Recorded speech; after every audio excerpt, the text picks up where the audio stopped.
All right, So and good. just in time, number 6 gets in. Welcome. There we go. There he is. Just under the buzzer. Looking What's good. going on, everybody? Hey, folks, welcome to episode number 1 of the Whiskey 6. And here is our panel assembled in front of us. Thank you all for coming. We're real excited to be starting this new venture. We're hoping to do a little bit different than maybe some of the things you're used to seeing on WhiskeyTube. We're going to talk about a little bit of whiskey and a little bit of really whatever the hell we want, right, folks? That's right. That's right. So let's real quick go around the room here and just have everybody intro themselves, say hello, maybe tell us what they're drinking, and then we'll get this show rolling. Let's start with, I'm going to go right around based on who's next to me. So Sean, go for it. Sean, Whiskey Wars, for those that don't know me, also Mash and Metal, for those that don't know that. And there's actually another channel that I started as well, because, why not? Which I won't announce here, because I want it just to grow naturally. But more important than that is what I'm drinking, which is the Still Awesome Red Corn. Cheers, everybody, Very and nice. hope everybody is doing well. Very, very nice. All right. Myron, what's up? Well, you guys, if you follow any of the other channels, you probably see me in their comments. I am Myron Bourbon Drop. Tonight I am drinking the 13th Colony Southern Rye, and I'll probably switch over to the Barrel 5 year at some point. All right. Right on. Okay. Bobby. Yo, all right, people. Hey. You know how we gotta start this out, Oh, here we go. right?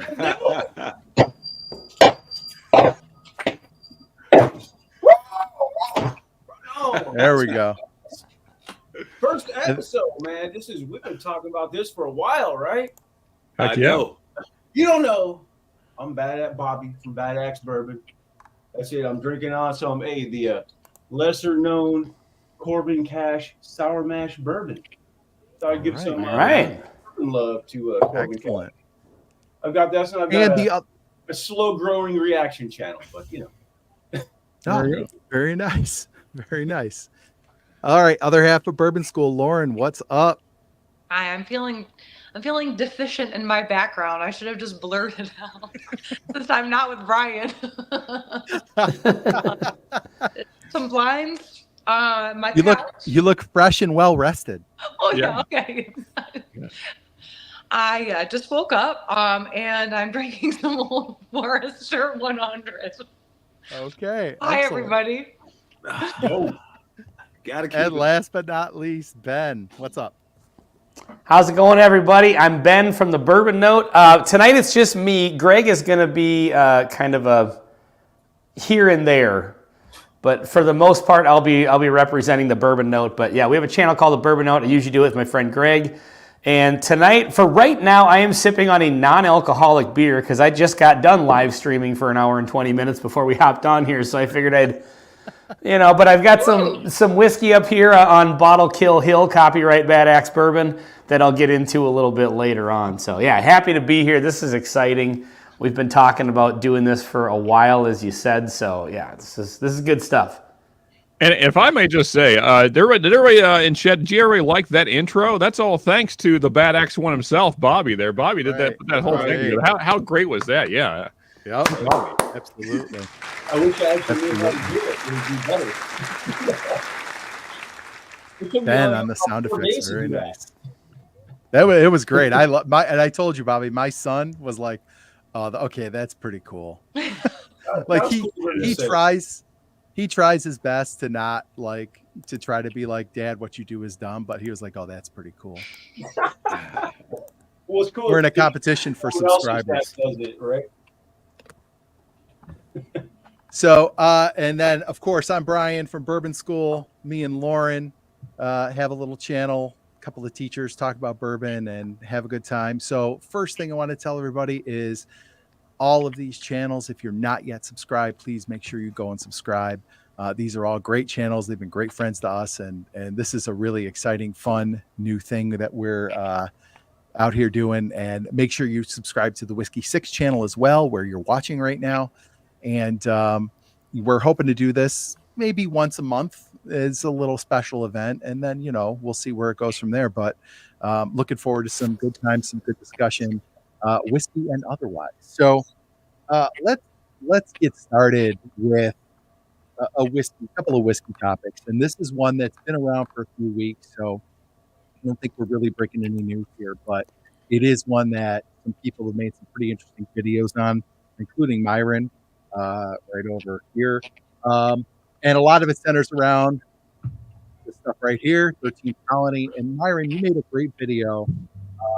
Basically, is transparency overrated? Because there's a big issue about transparency, what they're putting in their bottles, where it's coming from, and all that stuff. And it kind of led to a bigger discussion about, like, does it really matter? Like, if they're making good whiskey, does it matter how transparent they are about sourcing or not, and where it's coming from? So, Myron, we'll start with you, because you made among us, you made the video about it. Like, where did you come down with that? If you haven't seen Myron's video, go give it a watch. But Myron, where are you at on that? I am just like this. As long as you're not doing any illegal, give me good bourbon. A lot of what I found was a lot of the guys who were in the comments, a lot of them fell on that side of the issue too. But then you had guys out there who were really, what I would consider bourbon nerds. And they were like, it's not bourbon, it's not bourbon. And then you had guys saying, well, it's not straight, because I pointed out to the side of the label, and I'm going to do a follow-up video, which I was wrong. And I have to give a shout out to Killer Fungus, who Randy mentioned in his video, because once I dove deep into the subject of everything, I realized that no, it's not straight, but the TTB does consider it bourbon whiskey. But I'm just like, as long as you're not doing anything illegal, give me good bourbon. Yeah. Okay. Sean, you want to chime in? Yeah. I mean, because we've kind of had these talks backstage, but I guess my issue with just the way that they've went about things is lack of transparency. I think it would have been much nicer if they had been more transparent about what they were doing beforehand. And, as you pointed out, Myron has a great video on it. Other channels have covered it as well. And I think, that it's pretty well, the topic's been covered pretty good, but I still don't know that if we've gotten any better answers from the distillery themselves, as far as, what is theirs, what is not theirs, as far as what they're putting out to the public. Yeah. And not that I don't think anybody in the community cares what's sourced and what's not. It's just that, as I've mentioned before with you guys, it's like, don't take credit for something that's not yours. Don't pretend something is yours if it's in fact sourced. Right. And I think, especially for consumers, there should be some indication as to what you're buying. Like, if this is not coming from Georgia, then put the state of distillation. If that is, in fact, is Indiana or Kentucky or wherever it may be, just so people have a better idea of what they're actually getting in the bottle. Because, I mean, for some of us that have been doing this for a while, and maybe that makes me a whiskey nerd, I don't know, probably so. I have a lot of MGP, let's say. I'm not saying this is MGP, but I have a lot of that. I don't really necessarily want more. Especially low proof and young, because I have plenty of it. So if that is what this is, I wouldn't buy it, because I'm like, okay, I'm kind of done with young MGP. So I would just like to know that as a consumer up front. Now, if this is in fact distilled in Georgia and it's all their stuff, great. But either way, we don't know either way what it is, and so that's my issue. And I think maybe some others might feel the same. I can't speak for everybody else, but yeah, that's my thought. All right, Bobby, anything?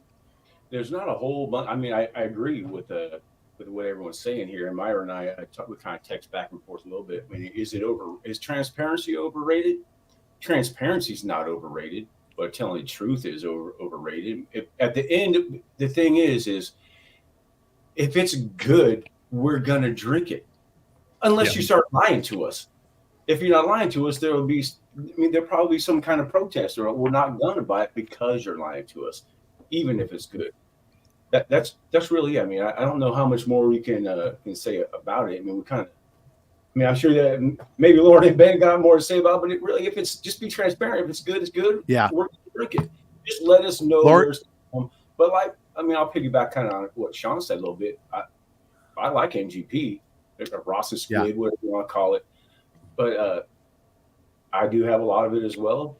But maybe if I do is MGP, maybe I would try to get something else, only because I know it's MGP. Yeah. Not that I don't like it and I wouldn't want it, but if I had to choose between that and something else, maybe I choose something else that that's not MGP. That's really tell us the truth, and we're all good. That's it. Especially if you're going to charge, and its price starts coming into it too. So if you're lying to us, you're charging a premium, then it starts becoming a really big issue. And I kind of got there with MGP too. Like, I like MGP, but you buy a bottle of Penelope Barrel Strength and a bottle of Doc Swenson's and a bottle of the Smoke Wagon and something else that are all MGP around 115, and it's like it becomes all the same kind of one note. So it would be it's nice to kind of diversify and maybe get away from that. I mean, they are who the number one thing people source from, but it would be nice to get away from it. Lauren, do you care where your whiskey comes from as long as it's good? I don't see the point in lying. The product will stand for itself. Mm-hmm. When you get into when there's color added and stuff like that, that's where I think it's kind of gross. But no, I don't have a problem. Yeah. Sorry, go ahead. I didn't mean to interrupt you. Oh, no. I just think, like, why lie about it? Yeah. The point. Well, and the thing that stuck out to me is one of the things they put on their bottle is produced and bottled by 13th Colony. And those are, Sean, I think you've said, like, those are kind of meaningless terms. Yeah. Produced doesn't, as far as the TTB is concerned, that doesn't mean anything. Like, it's not like a legal term. Distilled is the only thing that means anything on a bottle as far as, location. So saying produced is, it's just buzzwords, basically. I almost forgot about this. I do have one issue with this company. Make better corks. So yeah, we're gonna have to do this. Byron's got an issue with them packing up their bottles too. Yeah, man. The way the FedEx driver, I tell you, he was a little reckless with it. He was a little reckless. They finally sent me the backup for it, but he was a little reckless. But I'll say this too: the reason why we can, if we look at the label now, like I said, the label where they had straight written on the bottle kind of got me in trouble on the orange label. I put it back, but where they had straight written on the bottle is what kind of got me in trouble. And when you look at the label, they have to put distilled on the label if it is not being distilled in the same state that they have an address on the back of the bottle of where their company is located. So getting into the TTB rules, man, like I said, I learned a lot. I can't wait to do the follow-up video. We don't have enough time to go into everything, but certain things they can't do. Like, you can't add any color to bourbon whiskey. You can't add any color to straight bourbon whiskey. It is on the TTB website. So you can't add any colors. You can't add any natural flavors. The minute you do that, it is no longer considered bourbon. And like I said, the TTB, when you go on their website, it is considered in the category, it's classified in the category of 141, which is bourbon whiskey. 101 is straight bourbon. So, okay, all right. And Ben, how about you? Where are you on transparency? I kind of a couple of different directions. On one hand, I agree with kind of what Myron said in his video, which was a great video. So check that out. Kind of let the whiskey speak for itself. Like, who cares what's on the bottle? Yeah.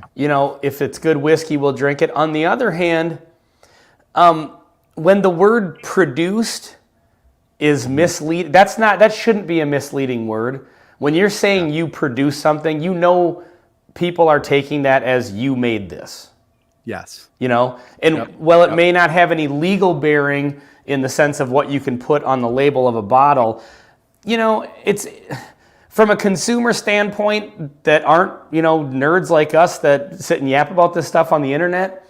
I maybe just grab a bottle, and if I like it, I like it. If I don't, I don't. I don't care what you do to it.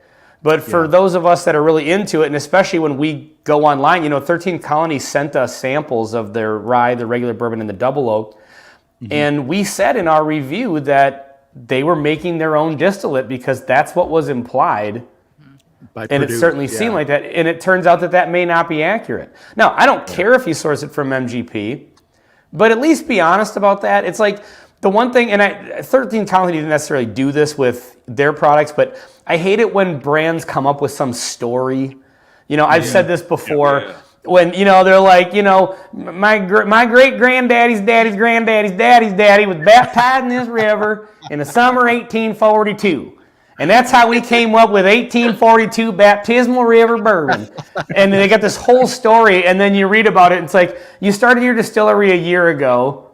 Yeah. Your daddy's granddaddy's daddy's granddaddy's daddy was not baptized in that river, and you're sourcing it from MGP. Fine, but just don't give me the runaround and try to make this seem like this is some legacy product. And, you know, to touch on what Sean had said about, you know, I've got enough MGP. I don't know if I necessarily get to the point where it's like I'm not going to buy it because it's MGP, but price does come into it, like you were saying, Brian, where, you know, I think, in my opinion, Doc Swinson's kind of ruins MGP for everybody else because they put out such good bourbon at reasonable prices. Yep. You know, they're doing triple cask finish stuff for $70, whereas some places are just doing basic blending. And there's nothing, I'm not trying to, you know, frown on that and say that there's not an art to blending, because obviously there certainly is. Absolutely. But when you're just blending regular stuff and you're not having the expense of a secondary cask, but you're still charging those higher prices. Yeah. And on a final note, if you are taking MGP stuff and you're blending it, be honest about where it comes from and take pride in the fact that you blended it into a great whiskey. Right. You know, take pride in that part of your craft, you know, because that there is something to be said about that. You know, absolutely. If I could just add real quick, because when Myron was talking about the whole producing thing a little more, it made me think of this bottle. Now, you probably can't read the font there, especially since it's a darker font. But yeah, Bowman, you know, so the way they get around that is they redistill it. But we all know, you know, it's Buffalo Trace. But so you know, so there's always ways around, and I don't like that in general. Like, just let it be what it is. You know, like I don't know why. Like I'm not big on games like in life or in my whiskey. So just tell me what it is, and then if, as everybody else has said, if it's a good product, it'll sell. It doesn't matter where it's from. So like, just stop with the games. I think it's silly. And I thought, like, you know, we watched some videos on this, and I was saying backstage, like, the Bourbon Junkies and Sean from Echoes in Eternity seemed very forgiving of 13th Colony, and it seems like they both have not a relationship, but they've at least visited. They know these guys, and they say they're good people. So of course you're going to want to take up for them. And then we said Randall Sullivan on Bourbon Real Talk kind of went scorched earth and took him off the list for whiskeys of the year. And that was wild, man. Yeah, I was just going to bring that up. Yeah, to me, is it good or not? Yeah. Sorry, Myron, he had the same dude, whoever what was it, fuzzy fungi, whatever, I don't know. What was it? What? Killer fungus. Killer fungus.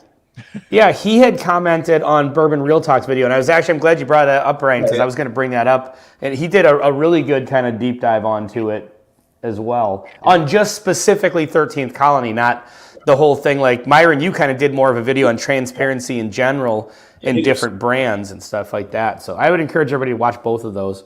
Yeah. Well, I thought it was just tough. Sorry, go ahead, Myron.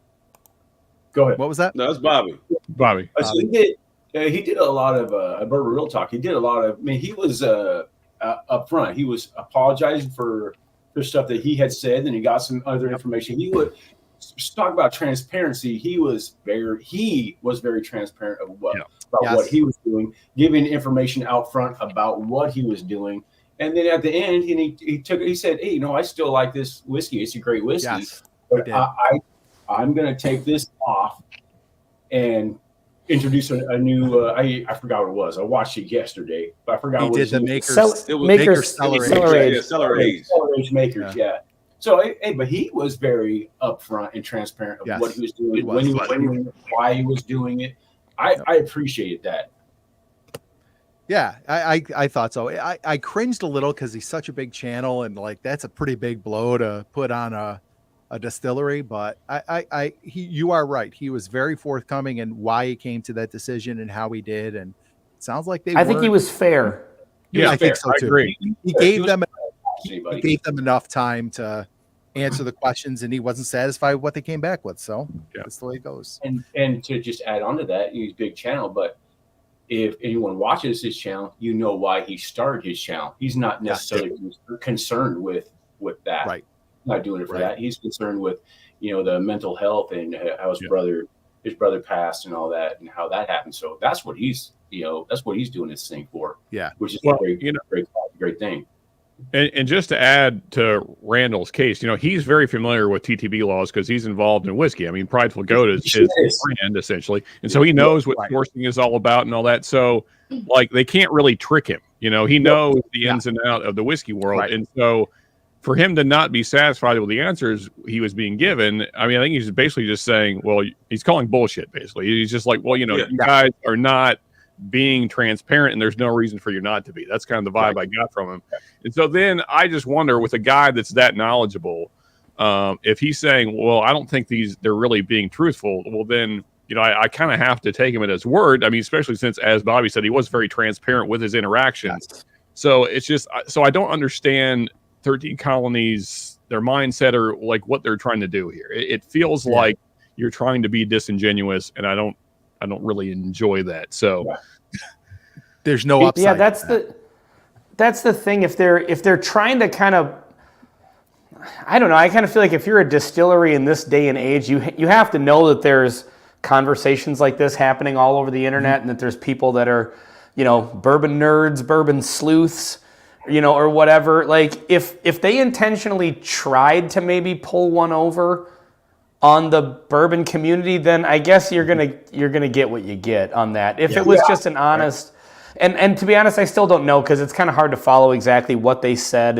and whatever. Yeah. But again, going back to when we reviewed it, when we saw produced by, apparently that's a misleading word, and to me that's a very straightforward word. Produced means we made it. That's what that should mean. Certainly. And if you're saying that and you're not including that you didn't make it, and the other thing is you have to know, I mean, they're watching these reviews. If they're sending us samples, chances are pretty good they're going to watch the review. And when people are out there saying, hey, this is their own distillate, and they're not correcting people on it, that's shady. That's bad faith. And I don't know for sure that happened, but they certainly never corrected us. Yeah. He laid go ahead.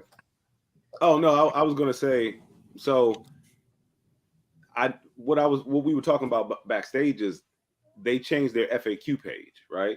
So they changed all the frequently asked questions, and a lot of what they say is they say that they source locally whenever they can. So you see how they kind of leave it vague, and then they also say they say that they distill. They say we distill Graham is their master distiller. They say that Graham distills all of our aged spirits. Now they supposedly make gin, they make quite a few other things, vodka, but you can age those spirits. So that's a spirit that can be aged. They don't say, yes, I make bourbon. And like I said, I love their stuff. I love their stuff. The rye so far has been pretty good. The double oak still number 2 on my list. I'm not going to change that. They're just not as forthcoming as we would like them to be. And when they talk about the straight bourbon, and they start using words like can be considered, we do everything. They say yes, but then they say we do everything that can be considered. You start being kind of looking at them kind of like side-eyed a little bit, like what are you? I mean, what are you doing? Yeah. I think they're going to have to end up coming out with something definitive just to clear it, because there's going to be people who won't buy it. I think everybody here thinks it's good to really good, and that's fine. I think it's fine. But I think they're probably going to need to definitely come clean one way or the other, so people stop asking these questions. All right, so let's move on. That hasn't had it. I have not had any 13th Colony. Am I the only one on this panel that hasn't had it? I'll send you some of this, Bobby. Yeah. All I have is the straight. I have the Southern Bourbon whiskey. I got it from Sean at Echoes into Eternity because the Bills whooped on the Dolphins in the playoffs. So I'll send you some. All right, let's go to something maybe a little lighter and a little more fun to talk about. Yeah. We're end of January now, and we've had some time to reflect on our year. And I mean, for Lauren and I, it's been almost exactly a year in bourbon and doing this on YouTube. So we definitely looked at this a little bit differently. But we want to talk about your favorite and most disappointing whiskeys you had this year. So let's start with your favorites, and I'm going to go because Ben was last. in our first question. So Ben, I'm going to put you on the spot first. So your favorite and your most disappointing. Got to grab a bottle. Be right back. All right. You there, Ben? Oh, you're muted, bud. Sorry, I muted before because I was coughing. We lost Sean. What happened? Okay, now we lost Myron. What happened? Sorry, I didn't realize when I turned my camera off, it would take me off screen. So I won't do that. That's again. okay, because the producer is in the stream but off camera. We have it so if you turn off your camera, there's no audio only avatar. So you'll disappear, but you haven't left the stream. When you put your camera back on, you'll pop back on. Sorry about that, folks. Okay, gotcha. Still figuring things out here. My bad. Yeah, no problem. So do you want me to tell you both my favorite and most disappointing? Yeah. Or do you want to do favorites first and then go around and do disappointing? What do you think? You want to do favorites first? Yeah, I like that. Let's go favorites. Sure. Around Okay. The whole horn. Okay. So I don't really have a favorite necessarily that was just like a release from this year, but if we're talking about bourbons that I was lucky, or whiskeys in general, that I was lucky enough to try in 2023, I definitely have to go. The 2022 William LaRue Weller was amazing. We still have about maybe an ounce of that left. We were going to get around to doing like a best of the year blind flight, and then it's just Greg's and my schedule has been for 3 months now has been just completely up in the air. I don't know if you caught the beginning of the live stream, but we were talking like I don't think I've seen Greg in a month, and he lives 30 feet away from me. Oh my God. So we didn't get around to doing our best of, but we have a whole bunch down here. This Wild Turkey 101 from 1976 that we got a sample from Mikey Likey Whiskey, absolutely amazing. Nice. But as far as like available stuff, the old Dragon Bones, Yeah. those I really got a little more into Rise this year. And we should probably preface Old Dragon Bones you can get, but you have to be a subscriber to Storytime Distillery. Storytime. But that was just amazing. That actually blew me away. I love the Corbin Cash that Bobby sent, and the Jack Daniel's Single Barrel Proof Rye was amazing. Cool. All right. Awesome. So there's a whole bunch of them that I just thought were great. You gave us a whole. Is the William Lurella the one you sent me the sample of? No, I sent you the Thomas H. Handy Sazerac. Oh, the Handy. Right. Okay. Cool. All right. Awesome. That was good too. The Sazerac was really good. All right, Myron. it's What about amazing. you? Favorite bottle this year? Favorite bottle this year was the Old Carter. This was the PLBC batch number 3. I walked into the store. I thought it was actually like an old batch 3, but no, it's from 2023. It was just amazing. This made my number 1 of 2023. Worst bottle of the year was this bottle cost me $40. It probably should have been 20. It probably should have been free. That's how bad it is. This is Rocktown.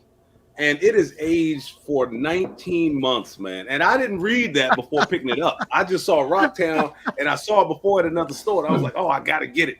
And didn't. That's where that transparency comes in. I was about to say that. That's when transparency comes into play. And man, it was just horrible. I mean, it's drain pour worthy. It's that bad. Oh, Yeah, you can do that 19-month thing down in Texas, but anywhere else you can't pull that off. yeah. Sean, what about you? Favorite bottle this year? Okay, favorite. My favorite course. Anyway, this was my whiskey of the year. If it's available near you, highly suggest it. Rebecca Creek Spanish Oak. Wow, just an amazing $60 bottle, especially if you like dark notes, chocolates, dark chocolates, a lot of spice, a lot of rye spice coming through. For anyone that doesn't know, because they are transparent, this is MGP that's then aged down in Texas. So, it's a pretty cool bottle. But also got to mention this great pick that Ben and his crew did of the Kings County, and just Kings County in general. Their barrel proof picks are crazy good. And what makes it interesting is there's no rye in it, so it's just corn and malt. That was a good one. I got a little bottle of that, and it was good. And then, of course, I can't go without mentioning the Nancy Fraley picks of Still Austin that I have. They are fantastic, as you would imagine, because Nancy Fraley's doing it, and they're great. Last thing before I pass it along is just one that not a lot of people talk about, but this Wyoming whiskey, the Outrider, very affordable and a really cool like boo rye. and should be available for most people. Yeah, I love this bottle. Probably That's a great one. favorite underproofers of the year. Yep. Excellent. Lauren, favorite bottle you had this year? Well, I'm not really, but I did love our the Elijah Craig, the A batch that we tried when we compared it to B and C, and I really enjoyed. You sent me a sample that I tried recently, and I don't know where you got it. It was just labeled Amberana. I don't know. Oh yeah, that was from Kevin Astry. Actually, he's coming over Friday. I'll tell him that you like that one. It was so good. It tasted like apple pie. So like for a dessert bourbon, I really like that. I also really like the Four Roses you picked up for me, the OSEO. Oh, I got another one. That was fantastic. And I don't know. I know we've tried bourbons we really don't like on the channel, but I'll just mix those. Weird. I just won the raffle or the lottery and got another OESO Four Or Roses. OESO, sorry. They're fantastic. It is so good. And so Awesome. I would agree. I got my first Four Roses barrel strength store pick this year. Yeah. It's an OESF, but it's just outstanding. It's so good. They are so Do you guys- flavorful. Go ahead. Do you guys Ryan. get that? Do you got like every Four Roses? I've got 3 now. I've been lucky because I missed a few and then was able to get one. But do you guys get like a medicinal cherry or just a really nice cherry note on it? Because that's what I get in those. I love it. I get a lot of like peppery flavor, like black pepper, and I am not one to pick up a lot of fruit notes and stuff like that. Actually, I just had one the other day, and I said, this is like one of the first ones where I'm picking up a cherry, and I can't remember for the life of me what it was. But I don't usually pick up fruit. I just love it's like peppery and a little like spicy, and I just love them. All right, Bobby. Let me guess. It starts with a C. Well, I got two. I got a couple. All right. Oh, So this one, this is the Joseph Magus Cigar Blend Batch 188, the Bad Axe Bourbon Batch, right? I got the bottle from Nancy, but I was lucky enough to find a few where near me that got distributed near me. This is a Batch 188. You can see it right there. And this is bottle number 11. I actually had to get a couple more. I got bottle number 4, and the bottle that Nancy brought me an autograph from the distillery is bottle number 2. So there's that. That's what I'm sipping on right now. I'm completely biased, people. I am absolutely completely biased. It's the best one. I'm sorry, it is. yeah. I mean, his name's on the bottle. It is really good. It's really good. So the tasting notes, go check out Joseph Magnus Cigar Blend. Tasting notes, it actually says my name is freaking cool. Nancy's awesome. Yeah, that's We all awesome. know this. Yeah. Nancy's awesome. So Nancy and I have actually become pretty good friends. We talk to each other often on Instagram, and so because of stuff like this, it's really cool. Nice. David Souza. So this is the first pick that I've done on my own, right? Corbin Cash. This is the Bad Axe Bourbon pick, 7-year single barrel. Nice. The relationships, Very nice. this is really good too. Some of you have had it, and I'm going to send episode coming up, right? I'm going to send samples of each of these to all the panel members if you Nice. haven't had it. Awesome. But Right on. the relationships that got built, they're both great. Yeah. But the relationships that got built through these 2 bottles are really what I treasure the most. Is talking to Nancy a lot, talking to David Souza. Whoops. What the hell? Whoops. Hey man, Sorry. they can see me. They're tired of seeing me. They are both really good. These are my 2 favorite bottles this year. They probably are my favorite anyway, especially the ones I own. Ones that I don't own, it's 2 B-Tacs. The William LaRue Weller and the George C. Stagg are both incredible. Nice. This year. They just are. All right. Mine, I'm going with my Hewling Station single barrel that I got in Kentucky from the liquor barn when I was down there. We met up down there, Sean. This is one of the most unique bottles I've tried this year. I love it. It's fantastic. And then the late entry was my Elijah Craig single barrel. This is the first single barrel that I've gotten that's a barrel proof. I got this out of Minnesota. It was hand delivered from a friend in Minnesota, Ben. But I was saying, like, around here, we never see these barrel proof. We always see them as the standard 94. And this is 124.4. And I think this blew away every one of the A, B, and C. It was fantastic. So they can be amazing. They can be amazing. Yeah, it was great. It was like so unique. It was like a perfect heat, perfect flavor. It was great. So let's real quick go through. If you didn't give your disappointing bottle, let's go ahead and do that. Sean, disappointing bottle, go. Easy. Isaac Bowman, port barrel finish. This bottle sucks. Okay. Don't buy it. Okay. Tell us what you Fair really enough. think. Freaking straight trash. This bottle will never get finished. Now people rave about the cast strength one though. Yeah, good for them. But you know what? Look, the cash strength. I had a guy send me a sample of the cash strength, and it was excellent. And since everybody else has multiple bottles, I'll say this: 13th Colony Double Oak was my number 2, so that was my second best bottle of the year. But my second worst bottle of the year was probably Boulder Spirits. The 100 proof bottle and bond, the high malt. That was. But everybody says the cash strength one of that is good too. Okay. Yeah, I keep hearing that. I don't even like the smell of this. It's just awful. Ben, worst bottle, go. I got to go right here. And this one is a little painful because it's a Minnesota Oh boy. one here. This is the Heaven's Door Homesick Blues.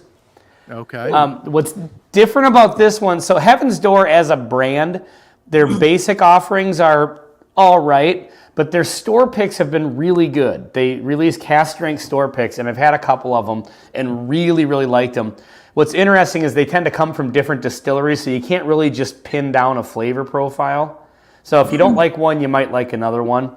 But this one it came in like a box, and it had like copies of hand-scribbled lyrics from Bob Dylan songs, Bob Dylan being a Minnesota boy. And so this was actually a cask-strength 7-year wheated bourbon, all produced in Minnesota. And so, Sean, what did I do? What did I say? I'm reading the comments. Ignore me, Ben. So me too. Oh, okay. Gotcha. And so this one just, at least Shredward. Okay, I see it. Yeah. So this one, I haven't had great luck with Minnesota whiskeys. We just tend to not produce great whiskey here. Mm-hmm. And so this one being aged 7 years in cask strength, I thought was going to be good. And it just is not, unfortunately. Right. So this was my most disappointing. Cost about $80. I think I got it for $65 at Sam's Club, but it usually runs about $80. And I wish I could endorse this, but I can't. It is not worth the $80. But if you're interested in Heaven's Door, go get you a store pick for $60 or $70. Totally worth it. Fair enough. Lauren, disappointing bottle. I really can't think of anything. I got distracted by Ben for a second. You can buy bourbon at Sam's Club? Yeah. And Costco. Love it, Lauren. And Costco. I live in Pennsylvania. You can't even get it at the grocery store. You can't get it. Oh, you can't get it in the grocery store in Minnesota either. If you have a grocery store like a Sam's Club or a Costco, it has to be a separate room in the building that you can't access through the main store. It's same way. So okay, so they have like a separate area with just alcohol. Yep. So they basically have a liquor store separately attached. But what's interesting is that of all of the terrible laws that we have in Minnesota that govern our booze, one thing that's an advantage is you can't have a private liquor club. So in Minnesota, you don't have to have a Costco membership or a Sam's Club membership to shop at their liquor stores. Oh, nice. So anybody can shop at them. Yeah. That's nice. Cool. Okay. Kentucky's the same way. Fun fact. Yeah. That's awesome. Is it? Okay. Yeah. I mean, it like a state like Louisiana, you can just walk in anywhere and there's like hard liquor on the. And you can just walk out. Yeah, most other states, it's actually a minority of states that don't allow that. So in Pennsylvania, do they have separate stores for hard booze and separate stores for beer? Yes. So like we have a drive-through beer store, Mm-hmm. and you can't get beer in the grocery stores unless it's like a separate cafe area. So like some of the bigger grocery stores will have that. You can buy beer and wine there, but you can't buy liquor or anything else. It has to be it's a state-run store. So it's a pain in the butt. You got to stop a million places to get your booze. Yeah, right.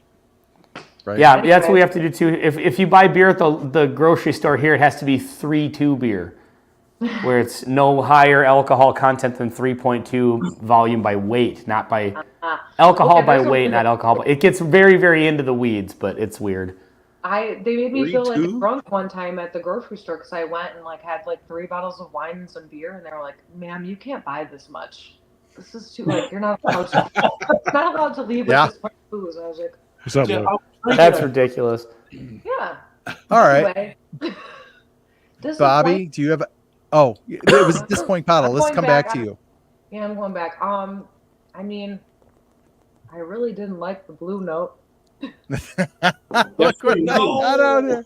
You didn't like that Blue Note. Myron loves that stuff. Oh, I love it. I'll explain because I'm the same, but I'll explain. Bobby, disappointing bottle. First of all, can you guys hear me all right? Someone said my volume broke. I increased the volume some on my end, but you guys hear me all right? Yeah, sounds good. Okay, so I can go to Target or to any pharmacy and buy anything. Damn. Yeah, that's amazing. Not that I'm a Target frequent flyer, but I could. It's there. Okay, so let's go here. I got 2. So Peerless Small Batch. I waited a long time to get this thing. It just tastes like straight ethanol and pepper. Wow. I agree, Bobby. I forgot about the fact that I drank it this year. It's bad. Yeah. Dude, I was so stoked when Mrs. Badax got this for me. I'm like, oh, sweet. Pop that sucker. I'm like, oh, this must be because it's a fresh crack. Man, I waited a couple weeks later. I'm like, it was the exact same. Like, you see how much is in there. Because I tried it about 3 or 4 different times. Like, this can't be it. This can't be right. It can't be right. Like, you got to be kidding me. This is like every time. I think what she paid for, like $85, $90. I think. Oh, Peerless is expensive. It's like I think MSRP technically is around 70 plus, but I was like, you got to be kidding me. Okay, so there's that. What else you got? Like Myron said, it should have been free. I'm gonna get some flack for this one, but I don't know. Maybe I got a bad bottle of it, and I know Myron's gonna go, what? Heavy Hill Bottle and Bond. Nope, that bottle just sucks ass. Dude, what is up with this thing? It's 50. I could get it in my grocery store. I'm like, shoot, they just carry it on the shelves. I'm like, oh man, this is getting talked up. This Heaven Hill. Oh, just do it. I'm like, you see how much is in that one? It's fine. Straight moldy sawdust right there. That's what that is. I don't know what's It's fine, but you could buy JW Dant for a third of the price. Yeah, Right. exactly.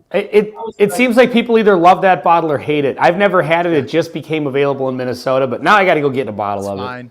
It's fine. Hey, this is $50, and it's not much over. It's MSRP, $50. Yeah, it's Ball and Bond, and they're okay, but I'm not going to go to someone's house. Hey, you got some of that Heaven Hill Bottle and Bond? No way. You got some of that small batch? Not going to do it. Ours is Blue Note. And I'll tell you right now, I put this as disappointing, not as the worst bottle I've had. That's the one that looks like remember the one we drank with the snake and the shell casing? Oh my God, it tasted and smelled like urine. But this one, the Blue Note. So when we started this, people were so high on this bottle and were like, ooh, it tastes like snickerdoodles and blah, blah, blah. The first bottle I got was straight gasoline. It was terrible. Wow. And then I gave it another chance with this one. And this one was slightly better, but I put this as not the worst bottle we've had, but Lauren, most disappointing, right? Yeah, I mean, and you had your Duke friends try it too. That all our bourbon drinkers, they didn't like it either. Yes. I was surprised. Yeah. I mean, yeah. This has been tested on several people, and they all agree. Ben's got a sample of it too. So you sent us this, and when you sent it, you sent two 2-ounce samples, a sample for each of us. And we reviewed it. We drank the one whole bottle. And so I still have the one bottle left. So now I'm going to have to try this because I remember Greg and I didn't mind this one. Yeah. No, you He's didn't. like- You didn't mind it. John Krantz, that's for Whiskey 6 After Dark. It's a fair Somebody's got to ask some tough questions. Yeah, fair question. Yeah, there, sorry. John. He's really prying it. All right, cool. So what we said when we started this is we wanted to talk about a little more than just whiskey. So we've spent almost 40 minutes talking about whiskey. So let's get into some other stuff that might interest us. So what we're doing basically, guys, is we have the members of the panel come up with some topics for us to talk about. Could be something current, could be just something that, an interesting topic. And so this week we went with Sean and Bobby. Okay. So we're going to go with Sean. We're going to go Sean's topic first. Sean, of course, on Mash and Metal is all music all the time. That's it. Yeah. So Sean wanted us to talk about what our favorite song of 2023 was. Yeah. And so And- we and all... Just to clarify, if you didn't, for some reason, you listened to no new music and hated all new music in 2023, then what was the song you listened to the most in 2023? Whatever you played the most last year. If it's not a new song, fair enough. Okay. So who wants to go first and tell us about their favorite song of 2023? And if anybody in the chat wants to let us know, go ahead and throw your songs up there. I'll do it. So All right, let's go, Bobby. Let me see here. I had to write this one down. I keep listening to it because my son, Parker, baby Badass, he keeps sending me all this stuff. I'm like, dude, I didn't know I even like this genre of music. A genre is, it must be French for category, but that's what we call it. It's definitely French for sure because it's spelled really weird. Of course, I said, what's genre? But, genre. I'm saying that wrong. So I got Sleep Theory by Fallout. It's a genre called metalcore. Yeah. So Ooh. I could take a little bit of scream in it, but I can't take a lot of it. But if they can actually sing, they go a little bit of scream and come right back. Cool. I can't take it the whole All song. right. Don't get it twisted. But yeah. Yeah, I am familiar with the song, Bobby. Good stuff, man. Yeah. Who knew Bobby was a metalcore fan? I love I it. didn't know either. Baby Badass told me I was. Am I frozen on your screen? Yeah. A little bit, yeah. A little bit. Okay. You're a little bit frozen. A little bit frozen. Okay. But that's it. That's my song of the year. All right. That's Bobby it. has really good muscle control, so he's like, Yeah. He's doing the mannequin challenge like it's Right. 2014 again. How about Ben? Go. I'm going to go with, and I don't listen to a ton of new music, but I am a Metallica fan. And I know there's mixed reviews about their new album, 72 Seasons, but the title track from 72 Seasons, the song 72 Seasons, is a bad mother shut your mouth. So good. I think that song is just, it has a little bit of everything of like different kind of eras of Metallica. There are certain riffs in that remind me a little bit of Kill 'Em All. It's got like, the speed metal, speed picking sort of stuff. And it's just, I don't know, it's one of those ones where I know Metallica's recent albums, they're a little bit mixed in the sense that some of them are a little less metally, which I'm fine with. If, you grow in your musical career, you want to do some different stuff. But this one I think is pretty hardcore, and it lends itself to being played live very well. There's some great live versions of it. I'm interested in Sean's opinion on that in particular. So wait, is 72 Seasons like a metal band? No, the album, Metallica's new album is called 72 Seasons. Oh, this is how out of And- touch I am. I'm like, oh. that It's was the a title hilarious track for question, that. Right? Anyway, Got it. so Sorry. I like the song. Okay, Ben. I think my favorite on the album is probably "If Darkness Had a Sun." Really? Okay, interesting. Yeah. Well, if we need to talk more offline. Anyway, no, but that aside, I think the album as a whole is okay. Kind of middle of the road.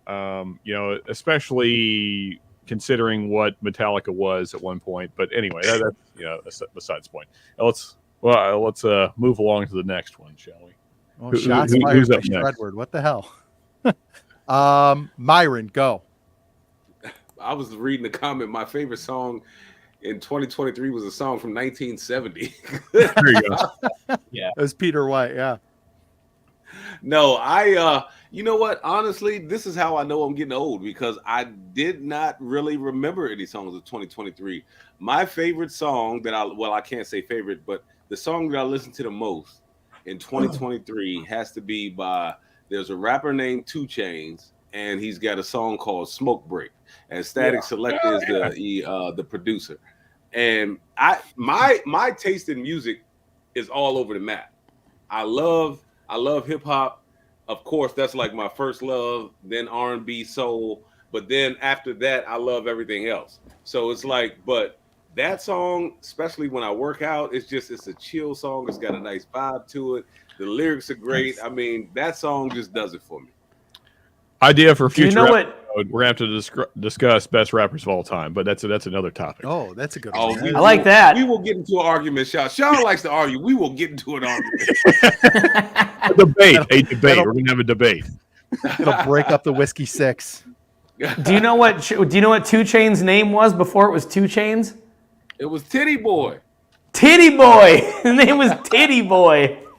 It's unfortunate. Dude, one of the funniest things I've ever seen. There's an old video from years ago where it's 2 Chainz and he's a guest on Nancy Grace. If you know who Nancy Grace is, Welcome back. and so she's interviewing him about marijuana legalization or something like that, and just the fact that he casually throws out, he's like, yeah, before my name was 2 Chainz, my street name was Titty Boy, and he just he goes past that so casually, like he didn't just say the words Titty Boy to Nancy Grace. It's a hilarious interview.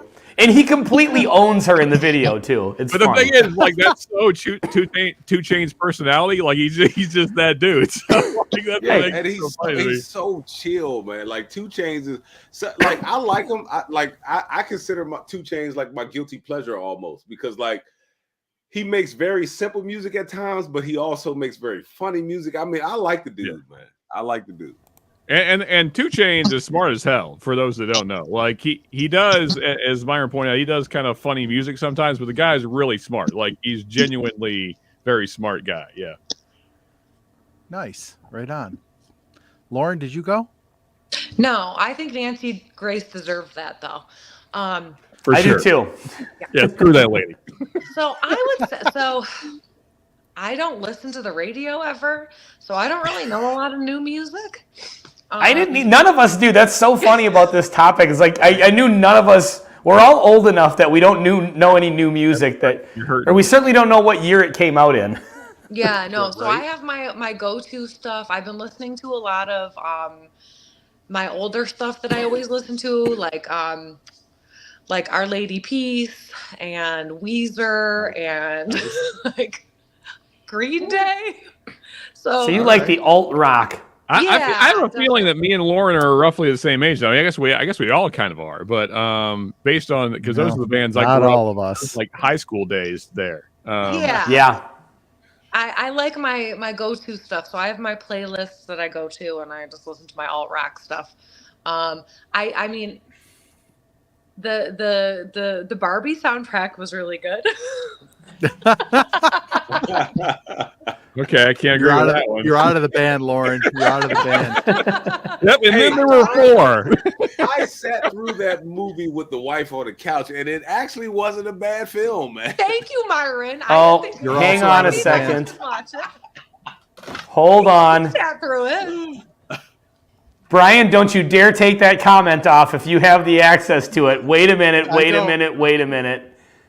I'm all over it. Don't you worry. I'll put it right back up if he touches it. All right. Thank you, Marianne. That's perfect. To put that up there. Is there really video footage of this? 100% yes. Oh my God! This has to be a thing at some point. You can hear my daughter screaming in the background. She's saying, "That's my dad." Oh wow! Okay. I missed it. I can't see the chat. What did it say? Dude. Wow.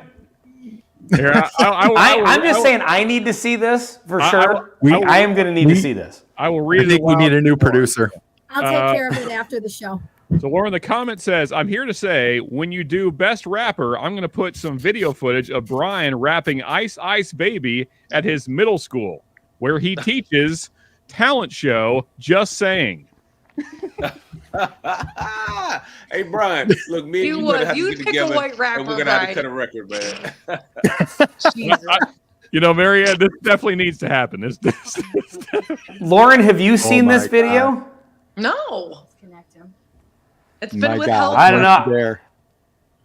I think here's what we need to do. We need to set some sort of a goal, you know, at 1,000 subscribers or whatever. I like it. The Okay, video gets released. you're done. Yep, I'm down for that. And we're gonna throw Brian in the mix as best rapper of all time. Okay, yeah.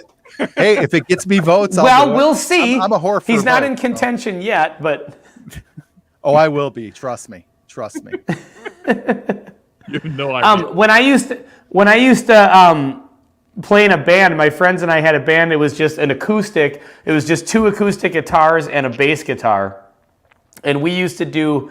Like, we do fun, like, rock songs, we do some kind of country stuff, but we'd always throw in weird stuff, too, that you wouldn't expect to hear on an acoustic guitar. Like, we'd cover, like, Madonna and Lady Gaga. We even did, like, Bop by Hanson, you know? Just, like, we did stuff just, like, ironically, because it was funny, and people would get super into it.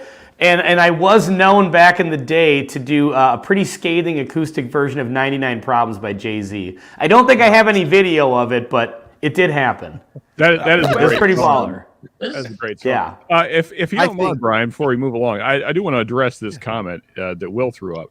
So, I mean, honestly, Will, like, that's how Spotify is the tool I use to find new music all the time, because there are. I would say that too. There are new music playlists. So I just type in, like, literally, you can just type in Spotify, say new metal or new rock or whatever genre you're into, and there will be a playlist for that. And, like, also what's great about it is it updates all the time with new stuff coming out. So I just check it like once a month, and that's how I'm always finding new stuff. I do that too. I'll push the little Google button in my car and say, hey, play, 72 Seasons by Metallica.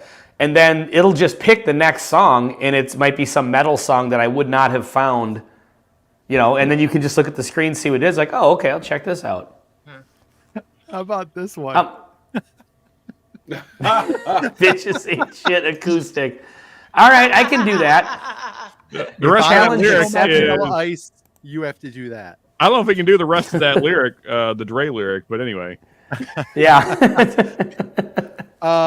Before we get to Sean real quick, I will say I am kind of like Lauren, and I kind of agree with William's comment. Like, I have Apple Music, and I like pick out my songs, and I don't really veer off of that unless somebody I like puts out a new album. So I don't get into a lot of new stuff, but a band I really do like, they're called Sloan. They're from Nova Scotia, and they put out an album this year, and it's probably the best album they've done in years. And so that's been the, not necessarily song, but the album that's been just on repeat for me all year long. And they're What's a the cool name of the band. band?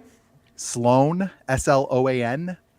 Okay. And they're a really cool band. Like, they all play everything and they all write. So there's 4 guys, and on their albums, each guy gets 3 songs.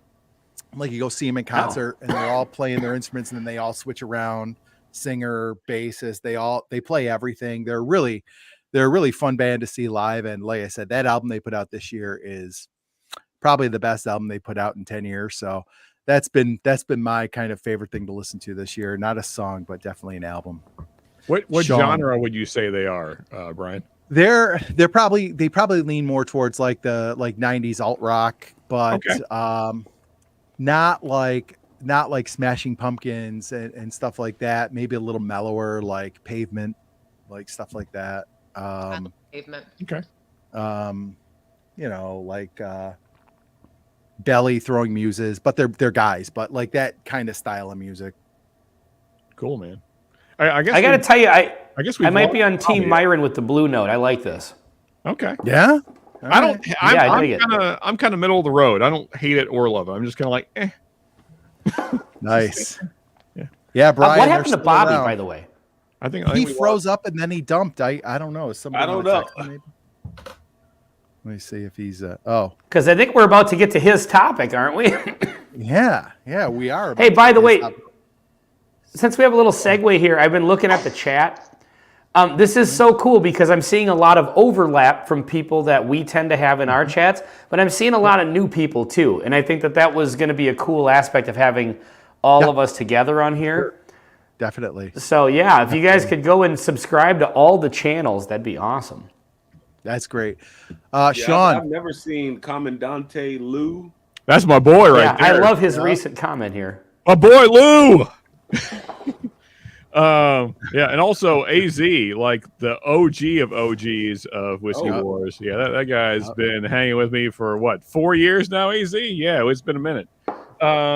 Anyway, all right, music. So I thought about this, and the way I have to do is I just have to break it up into genres because, like, I'm always into different stuff. So I would say favorite metal, and specifically, I guess you would say death metal / thrash metal would be Hath Kenosis. That whole album that Hath put out, that's HATH for anyone that cares. If you're into the heavy stuff, that album is amazing. Yeah, probably my favorite heavy stuff of the year. Also, Warforged, although they just dropped it beginning of the year, their new EP is pretty great if you're into heavy stuff. So there's that. Then I don't know. I think most people have probably heard the name. I can't say for sure. I don't know how you qualify Ren. He's kind of hip hop sometimes. He's kind of he calls himself bardcore. But Ren, hi Ren. If you're into psychology and mental health at all, I think that video and song especially is just one of the most brilliant pieces of art I've seen in a long time. Very kind of hard to watch if you've dealt with mental health at all, but I think it's absolutely beautiful. I think he does a great job. Ren is the artist name, and Hi Ren is the song. I actually did a reaction video to it months ago. And it was hard to get through, honestly. But I mean, I think just as a piece of art, it's truly brilliant, and especially for such a young guy. Like, he's been through a lot, and you can tell that in the song. So there's that, and then I got to say, hip hop wise, I don't know if there's anything new. Like that's one area where I have a hard time, like, finding new stuff that I really love. I mean, probably the most recent thing I really love was probably Kendrick, but that's not 2023. So, yeah, I don't know. Okay. Dude, speaking of hip hop, am I the only one who can just absolutely loves the song Big Energy by Lotto? That song is so good. It's got like the best beat ever. You guys know what I'm talking about? Might be solo. I don't know it. I'm using my iPad now. Oh, and then I almost forgot one genre. Country. Larry Fleet. What's the name of the song? That's Where I Find God, or something like that. Something roughly like that. Anyway, look up Larry Fleet, folks. You'll see the song. All right. Yeah. Okay. So now we are up to Bobby. We got you back, brother. Yeah, man. Are you stiff? Are your joints hurting from standing in that position for so long? Can you guys see this? Yes, we can see it. Am I freezing? Okay. I guess I'm good. I had to switch over. I don't know. I got to figure something out. It's like the third live stream in a row that my whatever gear just stops at a certain point. It must be a timing issue. I don't know. I got to figure it out though. But I switched over to my iPad. Okay. Thank goodness What for are you shooting Apple, on, right, Bobby? What are you shooting on? Like, normally, what do you shoot your lives on? It's all Apple stuff. That must be it. Yeah. I would blame Apple as well. I was going to say something else, but There's a problem. I decided to change the word I was going to use there. So, all right. So, Bobby, we are up to your topic, which is with the Super Bowl coming up. Everybody, we figured we touched. Is the NFL real? Is the NFL rigged? This is something that's been coming up on TikTok all over the place. There are people all over TikTok standing in front of a video screen showing a play, showing you why it's rigged. And it's just, it's ridiculous. Like, I've never heard as much chatter as I have this year. So I am interested to know what you all think. I mean, it seems like a conspiracy theory. Yeah. But it's fun. Let's start with you, Bobby. It was your topic. Let's start with you. Like, where are you at on this? So where am I at on it? Well, I'm a Raiders fan, so there has to be some kind of conspiracy to have the two teams, the one team from each conference that I will hate the most as a Raiders fan. They're going to be in my stadium, in my home, with their logos painted, one in each end zone, and Taylor Swift up in the stands. There's got to be some kind of conspiracy. This is fixed. Everybody knows that the NFL hates the Raiders. And what more to do to a Raiders fan or Al Davisfield than to do exactly what's happening? Exactly what's happening. I mean, it's that's just my opinion. X. That's just from a Raider fan just hating the Niners and the Kansas City Chiefs, of course. But I tell you what, I said this before. I'm a Niner fan with a 2-week expiration date. I said that a couple days ago, right? Mm-hmm. That's right. But That's right. I'll take it. no. I'll take whatever I can get. Man, but he goes to everyone knows the color of the logos, right? For the last 3-4 years, at least, as they've been keeping track of it. Yeah. The team that is matched both teams, and the team with the least amount represented wins the Super Bowl. So now the conspiracy, now that didn't happen, the conspiracy has switched over to the Ravens. Yeah. Oh, they switched it up. Now they can't they don't want you to think it's some kind of conspiracy that we're fixing it, so they switch it up. And now the purple, they were onto us. Yeah, they're onto us. So now the purple represents someone found some Taylor Swift album where she was wearing some purple dress, and so that's the color. Yeah, see, that's the color now. I'm gonna need a little bit more than that, but that's where it's going. So I imagine it's like X-Files when the cigarette smoking man's like, the Bills never win the Super Bowl. Yeah, they're like, Bobby's teams never win the Super Bowl. Put the worst teams possible for that guy. Oh my goodness! Everyone knows they hate Al Davis. They hate the Raiders, but so that makes it easier for me to jump on that. Do I really think it's happening? No, I really want to. I don't know. I'm with you, Bobby. Don't back down on this. I'm with you. I'm not really. There's so much.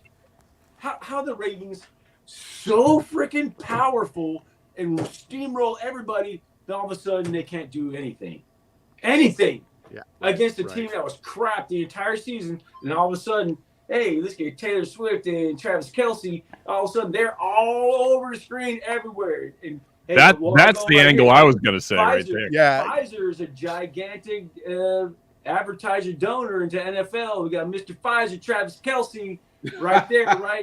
Oh We man, got Taylor Swift. We got the Swiftie. Okay, we got this freaking power group right in there.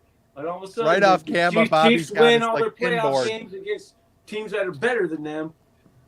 I mean, it is kind of coincidental that the Chiefs were kind of sucking earlier in the season, and then all of a sudden Taylor Swift starts dating, I forget whatever the hell his name is. It doesn't matter. And all of a sudden, now look, the Chiefs are in the Super Bowl. Look at that. And look at that.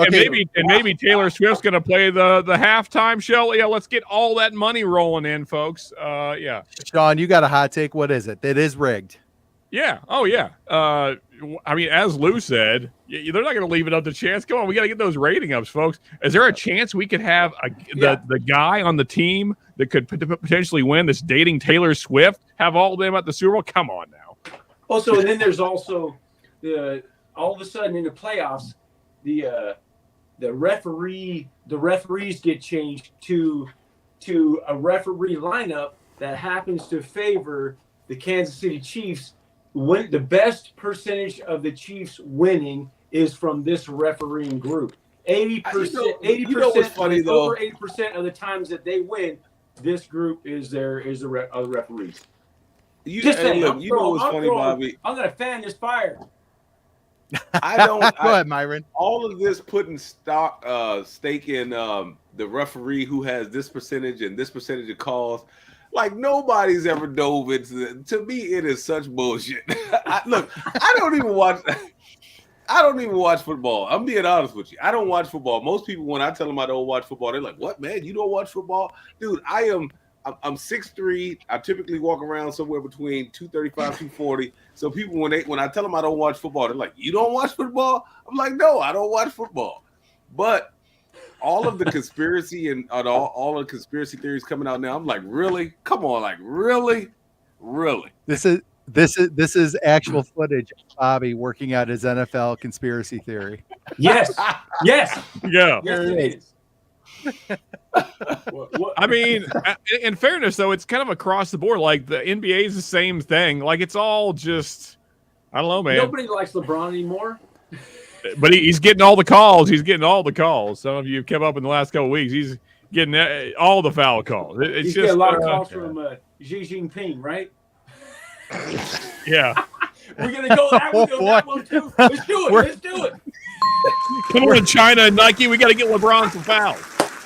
Demonetized. Those videos are funny. I watch those videos where guys just run by him and those videos are funny. Yeah, I'm sorry. Actually, Myron, you reminded me. I'm saying his name wrong. It's LaFlop. How could I? Yeah. Ben, you're a Vikings fan, so you have a lot of cachet when it comes to talking football.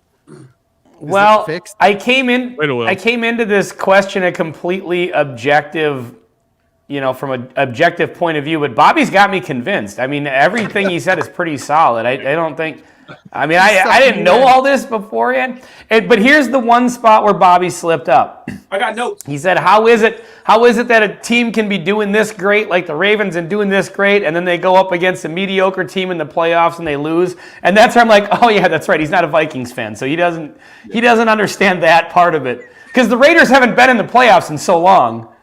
Right. Or have they? I don't think. So, I mean, do I think the NFL is rigged? No, I don't. I don't necessarily know that it's rigged in the sense that, there's like the NFL script writers that can decide who's in the Super Bowl. Because at the end of the day, within a football game, there's too many variables to outright control that.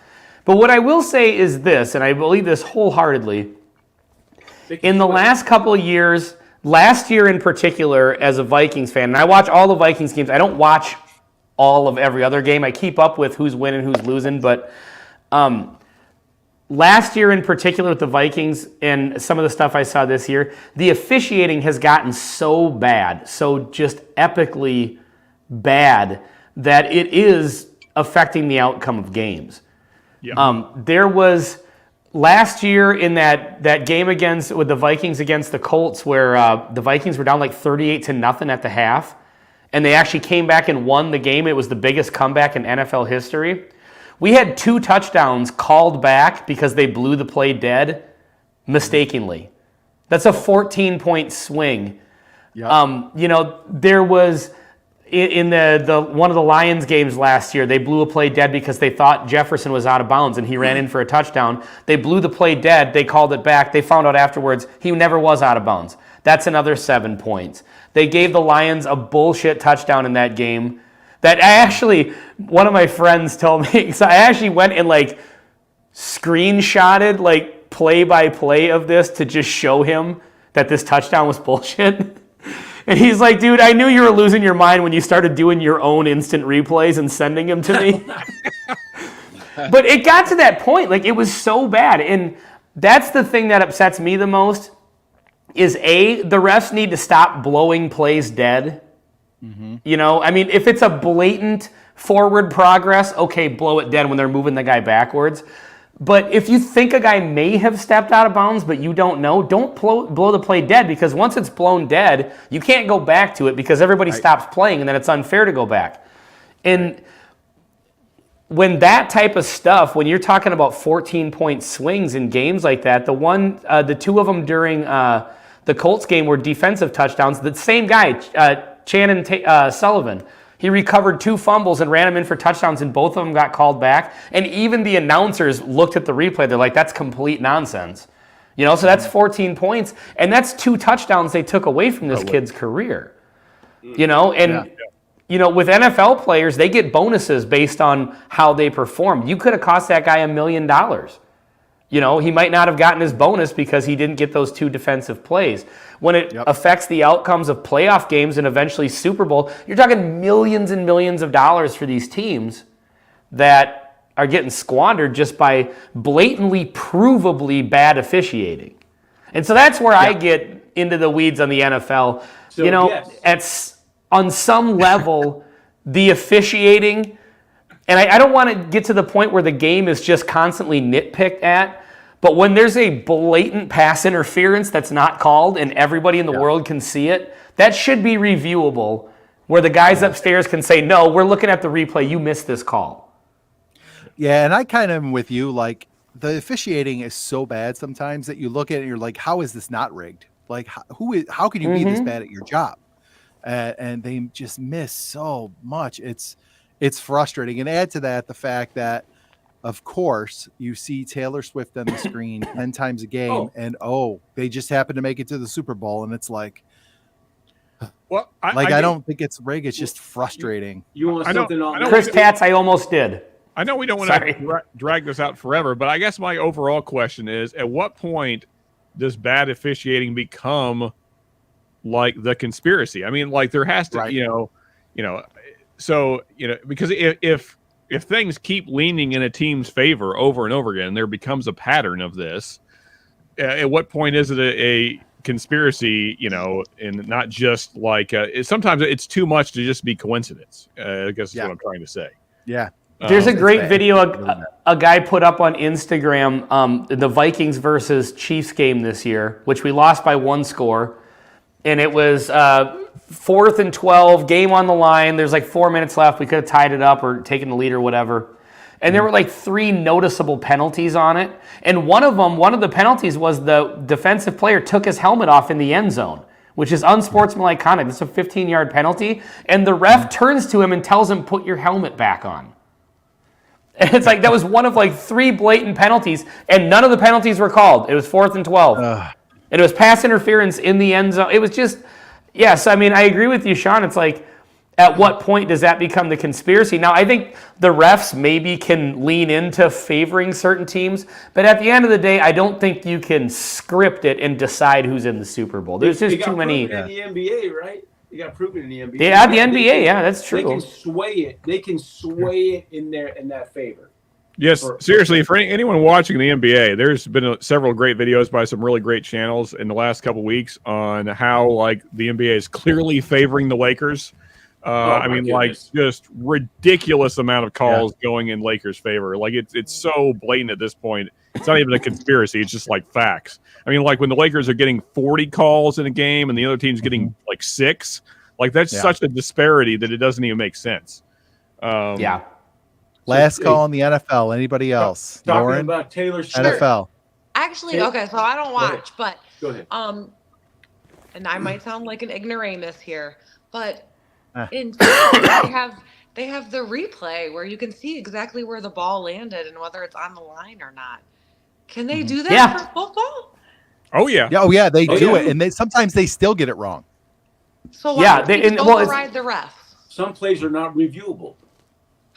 There's some things are not reviewable, and then some things like penalties aren't reviewable. Like pass interference, the guy can pull out a gun and shoot the receiver, and if the ref doesn't call it, no penalty. I mean, Taylor Swift note, I think the more people they can get to watch the Super Bowl, the better. Yeah. Yes. So if you can get Taylor Swift there rooting for her boyfriend, that's what they want. Yeah. Yeah. I agree. Who didn't think that Taylor Swift wasn't going to be at the Super Bowl with the Kansas City Chiefs? Who didn't think that the Chiefs weren't going to the Super Bowl? I can't raise my hand because I thought that. So, do you know how? Definitely. Here's one more. Here's a Taylor Swift stat for you. How long do you think that she's been on screen average during every game? And they're on TV every week. Yeah. Hey, look, the last game she only appeared 3 times, and a lot of people mentioned that, and I was like, okay. So then I started reading into the comments, and it turns out she was only on screen 3 times the last game. Was she on screen? Yes. Does she have a lot of followers? Yes, but she was on screen 3 times. I guess on average. Is she a basic-looking white girl yet? She's been on screen on average 15 minutes. Sorry, I'm not. Oh my God. 15 minutes. That's terrible. Per game, as far as they've been showing her on screen. Gross. 15 minutes. We don't want to see Ted Swift. Yeah, for sure. All right. The math ain't guys. Swift wins Super Bowl. Yeah. So the answer is yes. It's fixed. Yeah. Okay. There's That's your answer. Official Bobby answer has at answered it. 56. It's been decided. Yeah. I'm going to send you guys in the group chat the link to that Wait a second, Instagram I'm post. on that. I'm going to send you guys a link to that Instagram post that guy put up because it's pretty funny the way he breaks down Okay. that one play. All right. Yeah. All right. Okay. So, guys, we're going to wrap it up and get into our final little segment here. We're going to ask a rapid fire question. Everybody on the panel has been asked to come up with a rapid fire question, and we are going to go around real quick. We're going to give everybody. Oh, I didn't know we were doing this week. Oh, yeah. Yeah, we're doing it this week. yeah. You have one? Yeah, I've got a couple. I was gonna save them for when you could maybe think of them, but I could throw them out there. Off No, the we're cuff gonna is do it how we're right on doing. the You spot. So everybody's going to ask a question. We're going to go real quick around, have everybody give their answer. We're not going to discuss it. We're not going to expound on it. Just give us your snap judgment answer. So Sean, go. Is Ron Swanson from Parks and Recreation the greatest fictional character of all time? Go. Myron. Is that the cartoon one? No. That's all I gotta ask. No, well, Myron. I'm wrong. Ben. I haven't seen enough to make a decision, but I've seen a lot of Ron Swanson stuff, and he is epic, and I would say he certainly has to be up there. All right. Lauren. He's in the conversation. No. What? No. Oh, Bobby. He's top 5 for sure. Top 5 for Okay. sure. Absolutely. Fair enough. The answer is yes every day of the week, twice on Sunday. Dude, Myron, he's rapid up fire.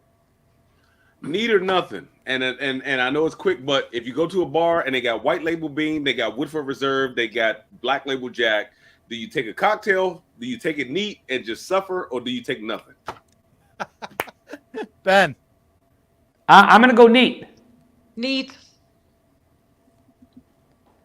I'm Bobby. gonna go neat. I'll go Jim B. If I could pick out 3, I'm going a white label neat. If I had to do them all, I guess I would just go neat and just eat it. Woodford Okay. neat. Got to. I'm going to go cocktail. Bobby or Sean. You said one of the options was Woodford. If that is the case, then yes, neat. Okay. Okay. But either way, neat. It really doesn't matter. All right. Ben, go. All right, give me 2 things that you 2 items that you have, not people or whatever, 2 items that you love and you cannot live without. And I can give you mine right off the bat. My wife and I bought an adjustable bed, and it's just an absolute game changer. We each have our own side, and I essentially sleep in a hospital bed every night. That and after just getting over having COVID and being stuffy, nasal spray. Could not live without it. If you're not using nasal spray when you have a cold, you're truly torturing yourself. You're just wasting everybody's time, people. Yep. Lauren, go. This is a My hard one, phone and my vibrator. I gotta get a drink. I need a drink. Hell yeah! I Lauren just won the night. She won. Shit. Wow.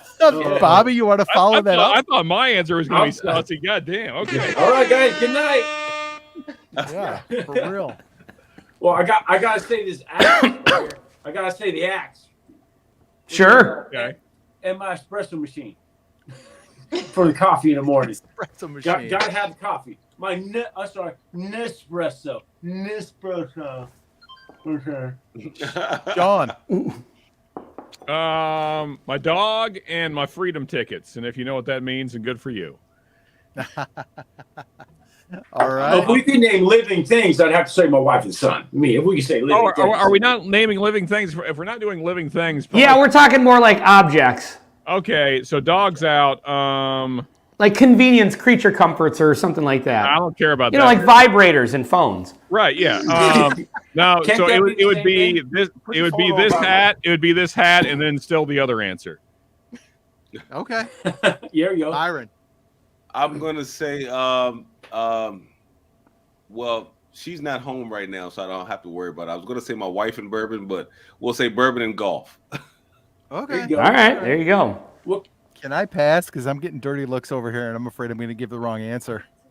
Well, remember, you're not saying people. Yeah. No people are involved. She's clear, and she still is expecting an answer. She's like, you better not say your vibrator. Yeah. I will say my PlayStation 5, which I love. What? Okay. No. And you want to help me out here? She doesn't want to help me out. Oh, my anniversary gift, my wedding ring, my bourbon barrel wedding ring. Boo! That's bullshit. I'm calling bullshit. You can't live without that ring. You're a liar. I'm not even wearing it. I got my other wedding ring on. Oh, Brian's about to die. Apparently. I'm sleeping on the couch. Sorry, guys. No, good Well, for you. apparently, then maybe you could put the couch as number 3. Yeah, All right, I got. that would be a close third. Yeah. I got two. I got one yes or no, real quick yes or no, and then I got a follow up to that. Okay. So the last 3 Star Wars movies, are they trash? Yes or no? Yes. Yes. Yes.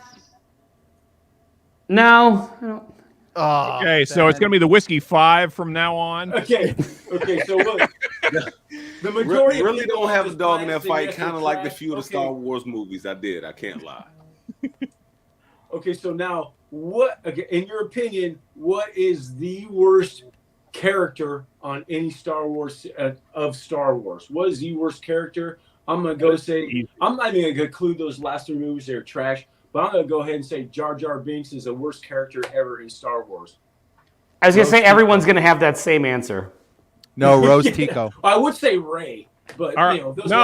excluding the last 3 movies. I don't even know the name of the character. But I don't know proper. I'm gonna be non-PC here. Probably the Asian girl in the new movie. Rose Tico. Yeah. Yes. That character is awful. Just one of the.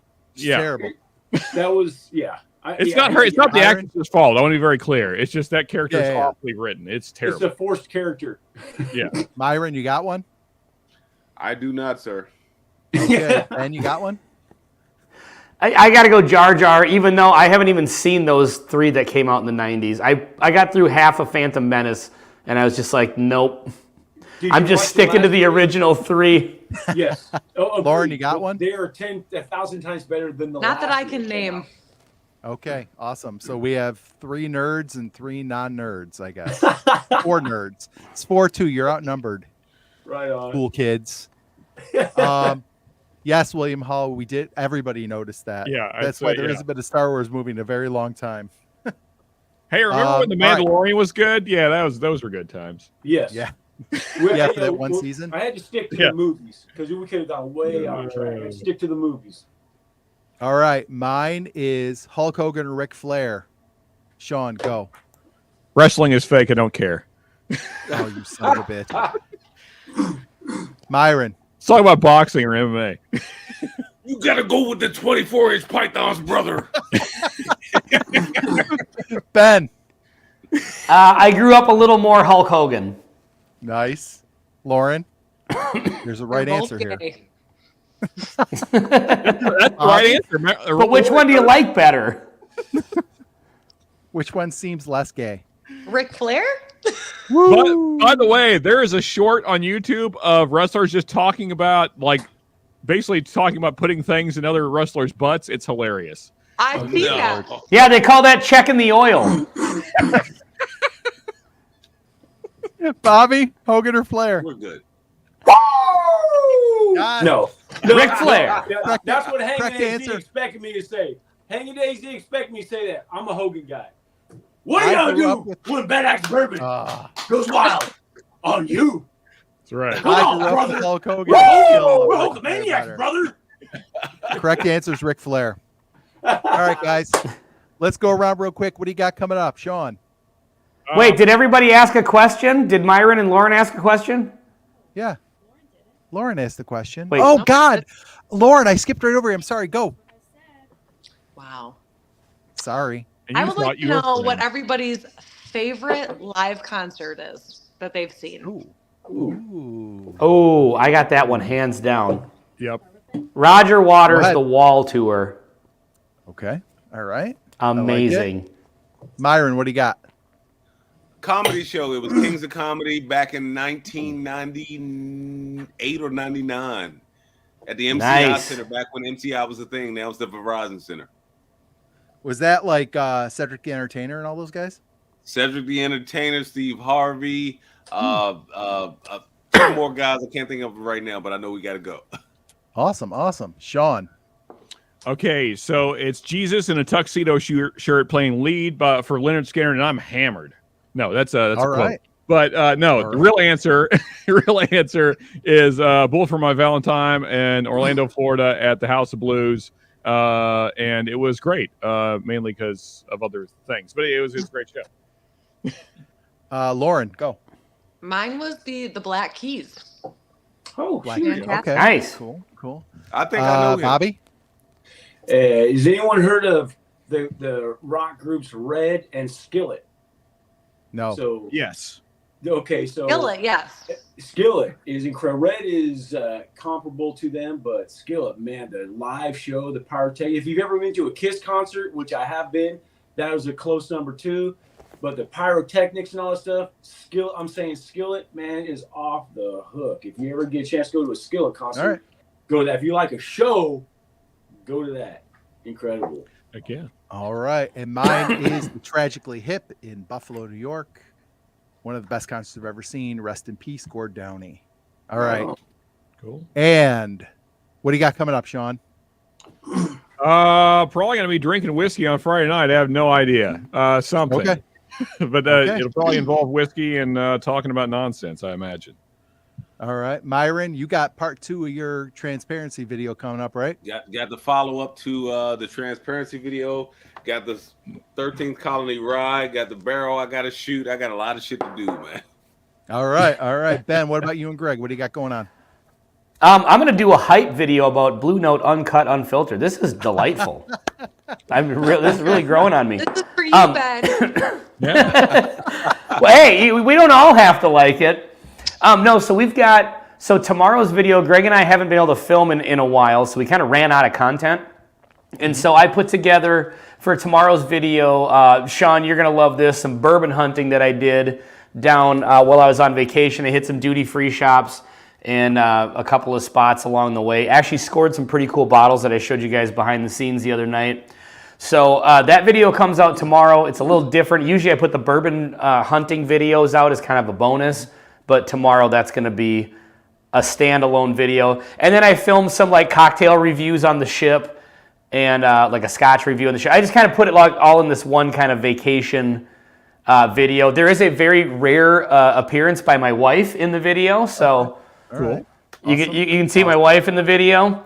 And then after that, we're just going to be reviewing the stuff that I scored at the duty free, but I'm not going to share that because that's in tomorrow's video, and I got to get people to go watch it somehow. So, all right, Bobby, what about you? Well, I got some hunt videos I got to edit and put out, and I am almost done with I just put out my 2023 best top 8 rise video. I'm going to do the same. Yeah, that was a good one. Thank you.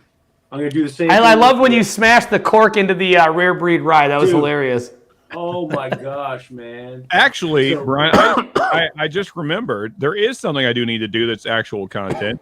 And that is I was called out by a fantastic channel today. And so I'm going to have to do that in the next week or so. So maybe if you want to take it away and just kind of tell the folks what that is, and maybe we'll all be doing that soon. So our video today, we put out a TikTok show me list, basically, where on TikTok, the guy will be like, show me the bottle that started it all, show me the bottle you like to share. So I kept seeing all these on on my TikTok feed. So we kind of made a list based on some of those picks, and then we kind of put it out to everybody else. If you haven't seen the video yet, people on the panel, I don't know why you wouldn't have, because it's been out for a few hours now, but get with if all of y'all want to go ahead and do one, that would be fun. There's some cool categories there, and you get to put hashtag TikTok in your title so the kids will come watch it, and you'll be real hip and cool. So, but we've got a Heaven Hill Bottled and Bond blind coming up. You're going to like that one, Sean, because the actual Heaven Hill Bottled and Bond is in it. Awesome. And we're doing some more mystery box stuff. And there it is. And Lauren, when we get together, you don't know this yet, but when we get together next week, we're going to make a Valentine's cocktail video because everybody loves the cocktail videos. No. By the way, I did watch most of that video. I had to cut it short because I had to set up for the Greg's and my live stream. I think I might have a difficult time doing that video because so far I think I have all the exact same picks that Lauren had. Like pretty much everything that Lauren brought out, I was like, yep. Wow, Ben. Nailed it. I'm flattered. So, I'm flattered. anyway, I feel like I stepped on Bobby a little bit and derailed this when I brought up the cork thing. So I'm sorry, Bobby. Oh no, the only thing I got to add is I'm gonna get my top bourbons. It'll probably go. I mean, it's got to go past 10 on the bourbons. There's so many good bourbons this year. Yeah, I have a lot of good bourbons, so it's gonna be more than 8. So that's it. That's all. I'm gonna probably finish filming that in the next day or so and get that sucker out before it's not. Well, it's not gonna be January pretty quick. So. Yeah. So next time the Whiskey Six all meets will be February 21st. We will have a special guest that night to make it an actual 6, and that special guest is who, Bobby? The Dirty RC Bar. There it Rick, is. Yeah. Rick Cruz, Dirty RC Rick Bar. from Dirty RC Bar will be joining us, and we'll have a lot more to talk about. We want to thank everybody for tuning in for our very first episode. I don't think we hit too many bumps tonight, but we'll probably rewatch it and talk about a few. Yeah, it's been a lot of fun. It's been a great time. time. A lot of fun. I saw him in the comments talking about Buffalo Trace when we talked about the topic earlier. And I don't know if you guys, are you staying on for just a few minutes after we get rid of the live? So we can talk about things? All right, cool. And and Lou, just real quick, Lou, to answer your question, it probably for now it'll probably be once a month. So just stay tuned, folks, and please hit that like and subscribe, folks. We appreciate it. Subscribe to all the channels here. That would help us out a ton. Everybody here. Yeah, that'd be great. We have lost more subscribers than we've gained this week for some reason. I don't know. Isn't that fun? Makes you feel so good. Yeah, love it. Thanks to our producer extraordinaire right over here. Yes, thank you very much. Monitoring the chat. Thank you, Marianne. And thank you all for watching, and we'll see you all on our respective channels, but we'll see you back here February 21st. Cheers, everyone. Cheers. Cheers. Cheers, everybody. Good night, all. Bye. Right on.